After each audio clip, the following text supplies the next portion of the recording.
మార్చి 2వ తేదీన కర్నూలు జిల్లా కేంద్రం దేవి ఫంక్షన్ హాల్లోని ఉమ్మడి కర్నూలు జిల్లా సిపిఐ పార్టీ నాయకుల కార్యకర్తల సమావేశంలో సిపిఐ జాతీయ కార్యదర్శి నారాయణ ముఖ్య అతిథిగా పాల్గొంటున్నారని, ఈ సమావేశాన్ని జయప్రదం చేయాలని సిపిఐ జిల్లా కార్యదర్శి ఎన్ రంగనాయుడు పిలుపునిచ్చారు. ఈ సందర్భంగా నంద్యాల సిపిఐ పార్టీ కార్యాలయంలో ఆదివారం జరిగిన విలేకరుల సమావేశంలో పాల్గొని ఆయన మాట్లాడారు.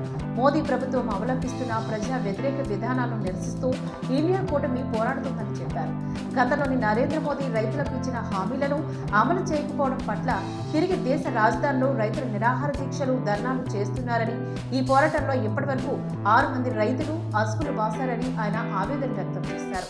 మార్చి 2వ తేదీన కర్నూలులో జరిగే సమావేశానికి గాను సిపిఐ జాతీయ కార్యదర్శి డాక్టర్ నారాయణ, రాష్ట్ర సహాయ కార్యదర్శి ముప్పాల నాగేశ్వరరావు, రాష్ట్ర కార్యనిర్వహణ సభ్యులు రామచంద్రయ్య, రాష్ట్ర కార్యవర్గ సభ్యులు రామాంజనేయులు పాల్గొంటారని తెలియజేశారు. ఈ సమావేశంలో సిపిఐ పట్టణ కార్యదర్శి ప్రసాద్, సహాయ కార్యదర్శి సోమన్న, సిపిఐ నాయకులు శ్రీనివాసులు, భూమి శ్రీనివాసులు తదితరులు పాల్గొన్నారు.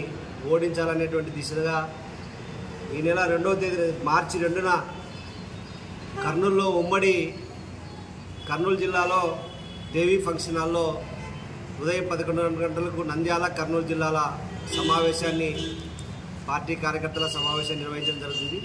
ఈ సమావేశంలో ప్రధానంగా ఈ దేశంలో ఇండియా కూటమిని బలపరచండి, ఇండియా కూటమి ద్వారానే ఈ దేశానికి విముక్తి అనేటువంటి దాంతోనే ఈరోజు ప్రధానంగా చేస్తూ ఉన్నాం.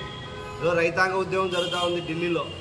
ఇప్పటికే 6 మంది రైతులు మృత్యువాత పడ్డారు.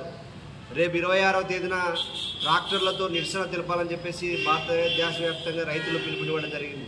ఈరోజు విపరీతమైనటువంటి ప్రజా వ్యతిరేక విధానాలు పంపిస్తూ ఉంది కాబట్టి వీటన్నిటికీ చర్మగీత ప్రజలను చైతన్యవంతం చేయడం కోసం ఈరోజు నరేంద్ర మోడీని ఓడించాలి, ఆయనతో అండగాగుతున్నటువంటి వైఎస్ఆర్ కాంగ్రెస్ పార్టీని, టీడీపీని ఓడించాలంటే ఇండియా కూటమి ప్రధానమైన శరణ్యమనంతో పార్టీ కార్యకర్తలను కూడా ఈరోజు చేస్తూ ఉన్నాం.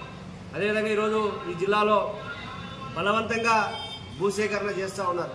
ఈరోజు బలవంతంగా భూసేకరణ చేస్తే మీడియాలో వస్తే ఆ మీడియాలో వచ్చినటువంటి వాళ్ళపైన దాడులు చేస్తూ ఉన్నారు. స్వయంగా వైఎస్ఆర్ కాంగ్రెస్ పార్టీ అధ్యక్షులు కాడసాని రాంభూపాల్ రెడ్డి అనుచరులు ఈనాడు కార్యాలయం మీద కానీ, లేదా అంతకన్నా ముందు రాప్తాడు సిద్ధం సభలో ఆంధ్రజ్యోతి రిపోర్టర్ శ్రీకృష్ణ మీద కూడా దాడి చేయడం జరిగింది.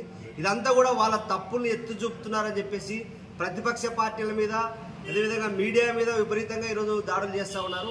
ఇది ఖచ్చితంగా వైఎస్ఆర్ కాంగ్రెస్ పార్టీ జిల్లా అధ్యక్షుడే ఆయన దాన్ని కప్పిపుచ్చుకోవడానికి మమ్మల్ని ఎవరు విమర్శించకూడదు, మమ్మల్ని విమర్శిస్తే దాడులు తెగబడతామనేటువంటి పద్ధతుల్లో రాంభూపాల్ రెడ్డి గారు మాట్లాడడం కరెక్ట్ కాదు.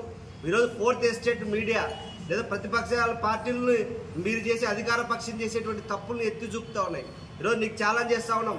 ఈ పాణ్యం మండలం, నీ మండలంలోనే కందికాపల్లె గ్రామం కానీ, ఆలమూరు పొలిమేరలు కానీ, లేదా పిన్నాపురం గ్రామంలో వేలాది ఎకరాల భూముల్ని, పేద ప్రజల భూముల్ని ఎట్లా బలవంతంగా సోలార్ గ్రీన్ కో కంపెనీకి అప్పచెప్పావు. ఈరోజు వాళ్ళ నుంచి నీకు ఎంత ముడుపులు ముట్టాయని మేము డైరెక్ట్గా ఆరోపిస్తా ఉన్నాం. ఇలాంటి అనేక సమస్యల మీద కూడా ఈరోజు మేము ప్రతిపక్ష పార్టీలు చేసే విమర్శల్ని మీడియా వేస్తే వాళ్ళ మీద దాడులు చేయడం అనేటువంటిది కరెక్ట్ కాదు.